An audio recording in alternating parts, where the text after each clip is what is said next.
కావేరికి అలా జరగగానే వెంటనే బాలరాజు కావేరిని ఎత్తుకొని హాస్పిటల్కి వస్తాడు. ఇక చిన్ని కూడా పరుగులు తీస్తూ డాక్టర్ డాక్టర్ అంటూ వస్తూ ఉంటుంది. ఇక బాలరాజు అయితే డాక్టర్ అంటూ కావేరిని తీసుకొని వస్తాడు. ఇక కావేరిని వెంటనే అక్కడ వేస్తారు. వేయగానే నర్సులు అయితే లోపలికి తీసుకొని వెళ్తూ ఉంటారు. అది చూసి బాలరాజు చిన్ని వాళ్ళిద్దరూ కూడా చాలా బాధపడుతూ ఏడుస్తూ ఉంటారు. వాళ్ళ అమ్మకి ఏమైందో ఏంటో అని చెప్పి చిన్ని అయితే ఏడుస్తూ ఉంటుంది. ఇంతలో బాలరాజు బయటికి వెళ్తాడు. బయటకు వెళ్ళగానే అక్కడ ఉన్న దేవ నాగవల్లిని చూసి చాలా కోపంతో రగిలిపోతూ ఉంటాడు. ఇక బాలరాజు అయితే దేవ కాలర్ పట్టుకొని ఇలా అంటూ ఉంటాడు, రే అసలు ఎందుకురా ఇలా చేసావు? ఆ స్వీట్లలో విషం ఎందుకు కలిపావు? ఆ స్వీట్లు ఎవరు తింటారని కలిపావు? ఎవరిని చంపాలని నువ్వు చూసావు అని చెప్పి బాలరాజు దేవాన్ని నిలదీసి అడుగుతూ ఉంటాడు. దాంతో అక్కడ ఉన్న దేవ ఇలా అంటూ ఉంటాడు, నేను ఆ స్వీట్లో విషం కలిపింది ఎవరిని చంపడానికో తెలుసా?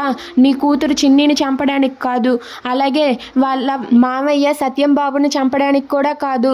నిన్న జరిగిన ఫైట్లో నువ్వు రౌడీల దగ్గర ఫైట్ చేస్తూ ఉంటే చిన్ని వచ్చి నిన్ను ఏమని పిలిచింది? నాన్న అని పిలిచింది కదా. ఎందుకురా నా జీవితంతో ఇలా ఆడుకున్నావు? నాకు కోట్లల్లో నష్టం జరిగింది. నా మనుషులు నాకు దూరం అయ్యారు. నువ్వు నీ కూతురు నీ భార్యతో కలిసి నువ్వు సంతోషంగా ఉండి నాకు ఇలాంటి పని చేస్తావా? నేను స్వీట్లలో విషం కలిపింది ఎవరి కోసమో తెలుసా? నీ భార్యని చంపడానికి. దాన్ని చంపితే ఆ తర్వాత నువ్వు వస్తావు కదరా. అందుకే నీ భార్యని చంపడానికే నేను స్వీట్లలో విషం కలిపాను.